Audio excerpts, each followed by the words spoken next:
New U.S. tariffs are in effect today against Canada, Mexico, and China. Mexico's president speaking right now. She says they are responding with tariff and non-tariff measures that will be announced Sunday.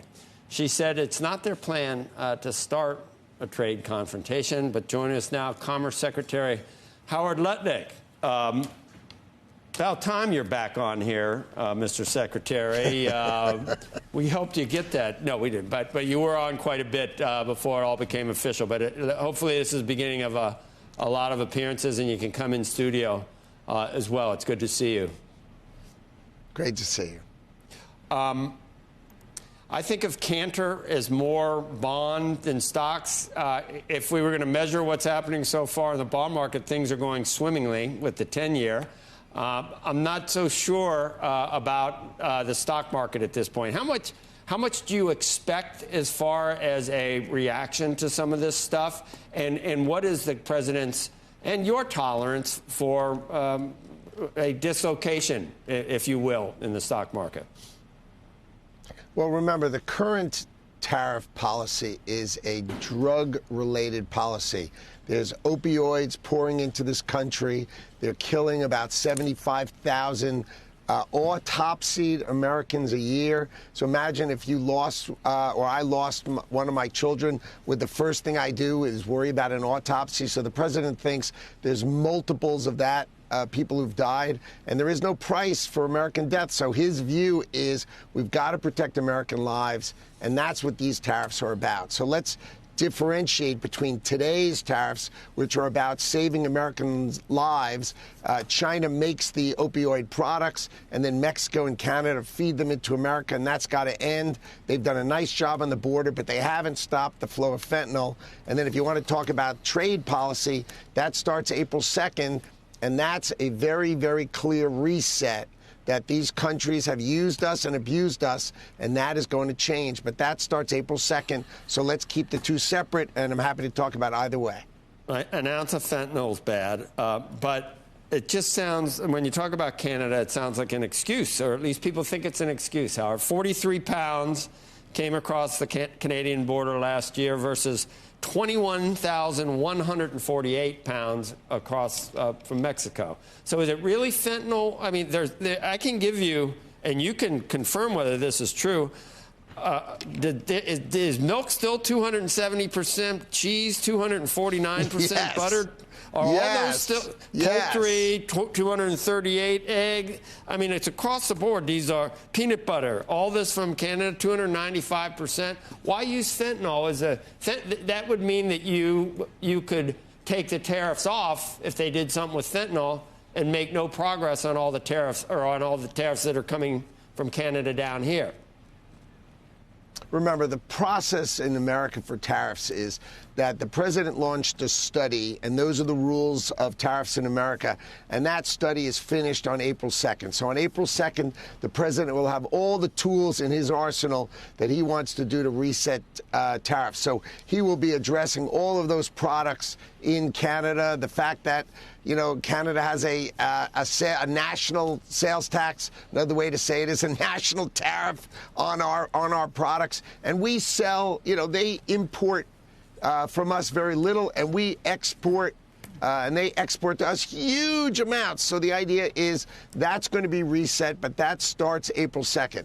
Now we just, you know, people say, oh, it's only a small amount of opioids. You know, they're only killing 75,000 Americans. You shouldn't worry about that. I mean, the president is not going to take that laying down, okay? He's not.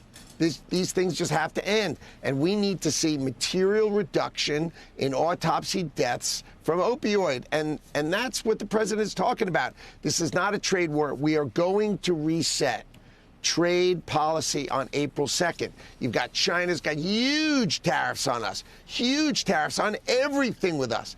And Canada, you just talked about. Why do we produce cars in Canada?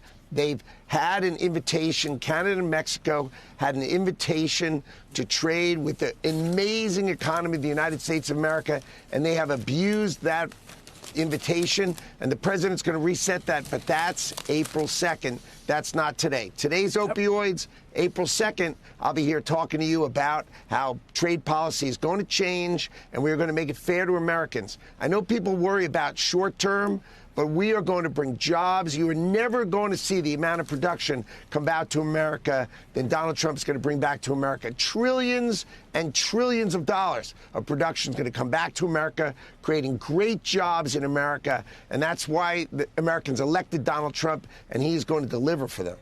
Secretary Lutnick, let's just focus on the ones for today that you're talking about, the ones that you say are related just to fentanyl, just because I guess we have a little more time to consider the others. Today, Brian Cornell told us earlier this morning on the show that shoppers at Target could very well see increases in the prices that they're paying for things like produce and vegetables because of the time of year. Right now, we rely on a lot of those imports coming in from Mexico. So if that goes up by 25% today, by the end of this week or early next week, shoppers at Target and other stores could see the increase immediately. On Best Buy, the conference call today, the CEO also said that those prices could go in fairly quickly. Price increases could go in fairly quickly if these 25% tariffs kick in today. What does Canada need to do? What does Mexico need to do? They were able to push off these tariffs the last time around in the 11th hour. Is that possible to happen today? Is there anything they could do for the administration to say, okay, we won't put these tariffs on today, or at least we'll push it off and see what else happens? Well, of course, if they can stop the flow of fentanyl and they can prove to the president they can stop the flow of fentanyl, then, of course, the president can remove these tariffs. But you've seen it. It has not been a statistically relevant reduction of deaths in America. It's just black and white. And we told them it was outcome-based. That I understand that Canada says, oh, it's only a small amount of fentanyl. You know, it can only kill 9 million Americans. It's not that much. Whereas, you know, the flow of fentanyl from Mexico could kill everybody in America. I mean, you got to be kidding me. It's got to stop, and it's got to stop really right away. Right away. And China's got to stop producing it. So I understand that there are threats. Hopefully Mexico will understand that this is not a trade war. Right? This is a drug war. Hopefully they understand that. We keep saying it again and again and again. On April 2nd, we're going to have lots and lots of discussion on how to reset trade correctly. But that's April 2nd. I'm happy to talk about it now. But, you know, we expect, for example, on April 2nd, we want car manufacturing to come back to Michigan, to come back to Ohio. NAFTA gutted Michigan and gutted Ohio. And on April 2nd, in that time, we're going to try to start bringing cars back. We're going to bring back those great jobs. We're going to bring back production of enormous amounts of things and make America a manufacturing center again. So, yes, there's going to be, as the president said on the campaign trail, there may well be short-term price movements, but in the long term, it's going to be completely different. This is going to be the greatest America. We'll have a balanced budget. A balanced budget. Interest rates will come smashing down. And I mean 100 basis points, 150 basis points lower. You're going to have income taxes, no tax on tips, no tax on Social Security, no tax on overtime. This president is going to deliver all of those things and drive manufacturing here. And these things are important.